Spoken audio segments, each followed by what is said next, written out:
Hello friends, Vardhan academy में आप सभी का स्वागत है। दोस्तों, आज की इस वीडियो में हम लोग एनसीईआरटी ज्योग्राफी क्लास 6 में चौथे चैप्टर को डिस्कस करेंगे।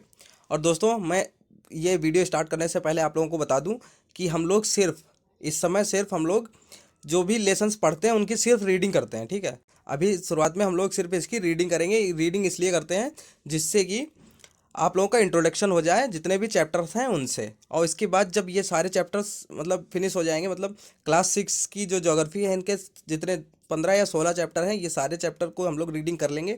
उसके बाद इनके शॉर्ट्स नोट्स मैं बनाऊंगा, उसके ऊपर हम लोग वीडियो बनाएंगे और उसको हम लोग फिर बहुत अच्छे तरीके से डिस्कस करेंगे। ये इसलिए किया किया जाता है कि अगर इंट्रोडक्शन नहीं होगा तो आपको कोई भी लेसन समझ में नहीं आएगा। इसलिए आज की वीडियो में सिर्फ इसके लेसन की रीडिंग को करते हुए चलेंगे। तो चलिए आज की वीडियो स्टार्ट करते हैं और देखते हैं आज के लेसन में क्या क्या चीज़ें महत्वपूर्ण हैं। आज का जो टॉपिक है वो है मानचित्र। ठीक है, मानचित्र है, इसको हम लोग आज की वीडियो में देखेंगे। तो चलिए स्टार्ट करते हैं। आप पिछले अध्याय में ग्लोब के बारे में पढ़ चुके हैं, ग्लोब के महत्व के बारे में। इसको थोड़ा सा जूम कर लेते हैं। ग्लोब के महत्व के बारे में पढ़ चुके हैं।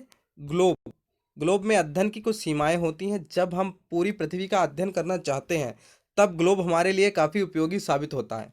लेकिन जब हम पृथ्वी के केवल एक भाग जैसे अपने देश, राज्यों, जिलों, शहरों तथा गांवों के बारे में अध्ययन करना चाहते हैं तो यह हमारे लिए उतना ही उपयोगी साबित नहीं होता है। ऐसी स्थिति में हम मानचित्रों का उपयोग करते हैं। मानचित्र पृथ्वी की सतह या इसके एक भाग का पैमाने के माध्यम से चपटी सतह पर खींचा गया चित्र है। ठीक है, मानचित्र क्या है? पृथ्वी की सतह या इसके एक भाग का पैमाने के माध्यम से चपटी सतह पर खींचा गया चित्र है, लेकिन एक गोलाकार सतह को पूरी तरह से चपटा करना असंभव है। मानचित्र हमारी विभिन्न जरूरतों के लिए आवश्यक है। कुछ मानचित्र एक छोटे क्षेत्र को एवं कुछ तथ्यों को दर्शाता है। दूसरे मानचित्र में एक बड़ी किताब की तरह तथ्य हो सकते हैं। जब बहुत से मानचित्रों को एक साथ रख दिया जाता है तब एक एटलस बन जाता है। एटलस विभिन्न प्रकारों तथा अलग अलग पैमानों से खींची गई मापों पर आधारित होता है। मानचित्रों में एक ग्लोब की अपेक्षा हमें ज़्यादा जानकारी प्राप्त होती है। मानचित्र विभिन्न प्रकार के होते हैं जिनमें से कुछ को नीचे वर्णित किया गया है। ठीक है, मानचित्र कितने प्रकार के होते हैं उनके बारे में इस वीडियो के माध्यम से हम लोग जानेंगे, इस लेसन के माध्यम से। सबसे पहले भौतिक मानचित्र, इसके बारे में पृथ्वी की प्राकृतिक। ठीक है, भौतिक मानचित्र के अंदर क्या क्या आता है इसको भी देख लीजिए, काफी इंपॉर्टेंट है। पृथ्वी की प्राकृतिक आकृतियों जैसे पर्वतों, पठारों, मैदानों, नदियों, महासागरों इत्यादि को दर्शाने वाले मानचित्र को भौतिक या उच्चावच मानचित्र कहा जाता है। ठीक है, भौतिकी मानचित्र क्या होता है इसके बारे में यहाँ पे हो गया। अब देखते हैं राजनीतिक मानचित्र। इसमें क्या है? राजनीतिक मानचित्र इसमें है राज्यों, नगरों, शहरों तथा गांवों और विश्व के विभिन्न देशों व राज्यों तथा उनकी सीमाओं को दर्शाने वाले मानचित्र को राजनीतिक मानचित्र कहा जाता है।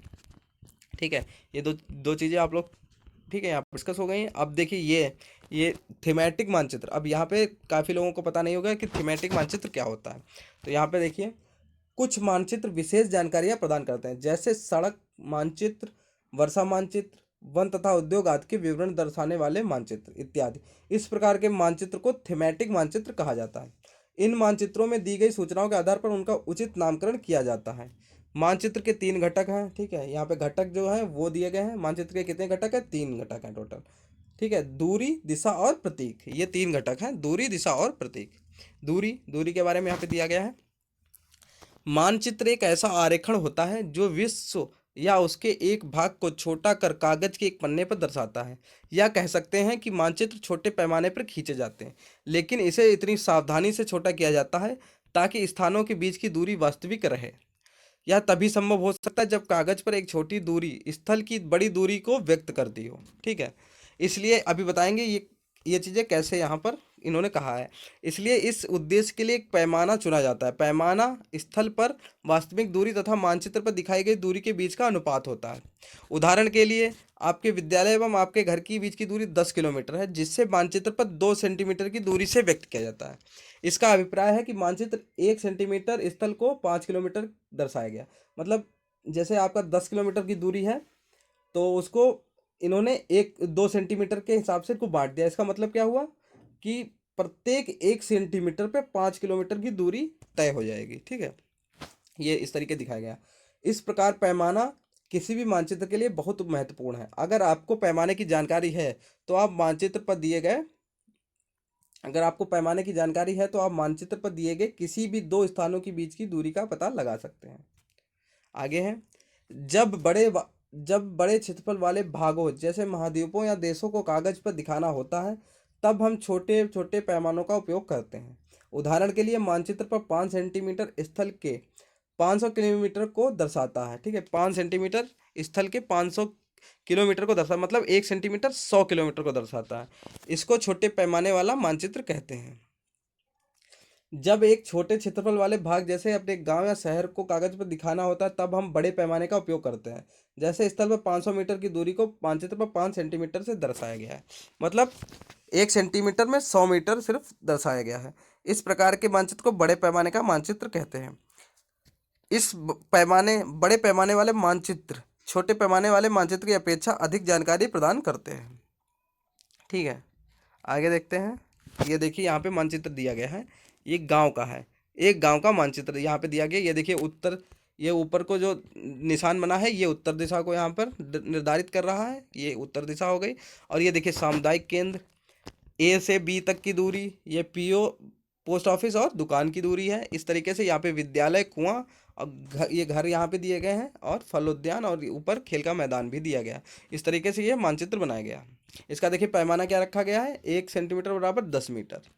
ठीक, यहाँ पे देखिए प्रधान दिग्बिंदु है और ये दिक्सूचक यहाँ पे दिया गया है। अब प्रधान दिग्बिंदु के बारे में भी आगे हम लोग बात करेंगे। देखिए यहाँ पे देखते हैं, अधिकतर मानचित्रों में ऊपर दाहिनी तरफ तीर का निशान बना होता है जिसके ऊपर अक्षर उत्तर लिखा होता है। यह तीर का निशान उत्तर दिशा को दर्शाता है।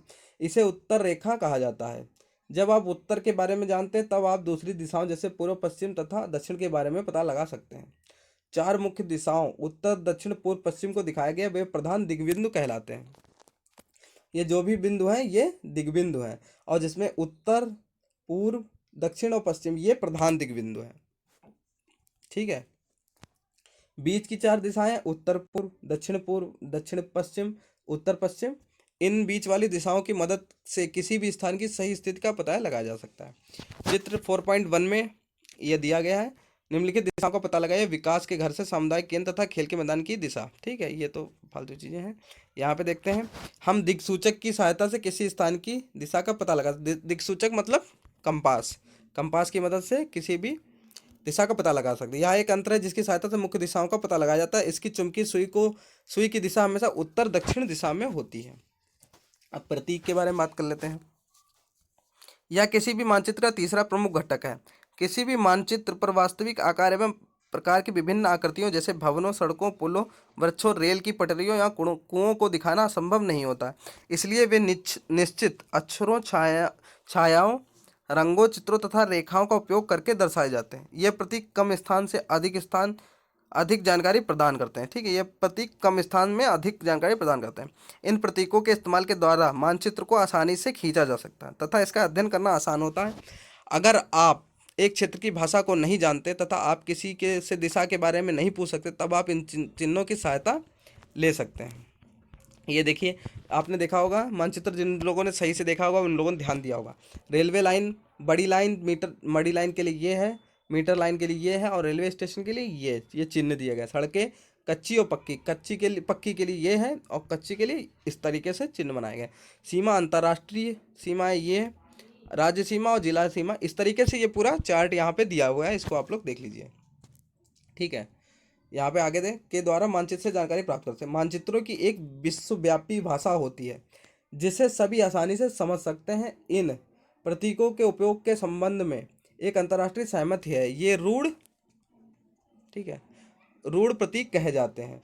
कुछ रूढ़ प्रतीक चित्र 4.3 में दर्शाए गए विभिन्न रंगों का उपयोग भी इसी उद्देश्य से किया जाता है। उदाहरण के लिए सामान्यतया नीले रंग का इस्तेमाल जलाशयों, भूरा रंग पर्वत, पीला रंग पठारों और हरा रंग मैदानों को दर्शाने के लिए किया जाता है। अब इसके बाद देखते हैं रेखा चित्र के बारे में। रेखा चित्र में क्या है?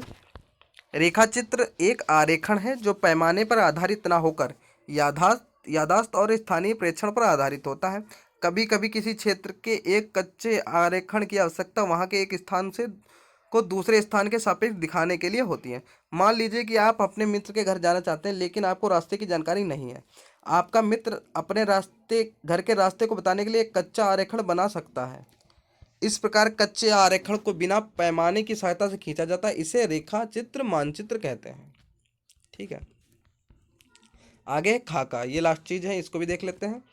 एक छोटे क्षेत्र का बड़े पैमाने पे खींचा गया रेखा चित्र खाका कहा जाता है। ठीक, छोटे क्षेत्र का, जैसे गांव है या गांव में कोई गली है, उसका ही उतने ही चीज का रेखा चित्र जब खींचोगे तो वो खाका कहलाएगा।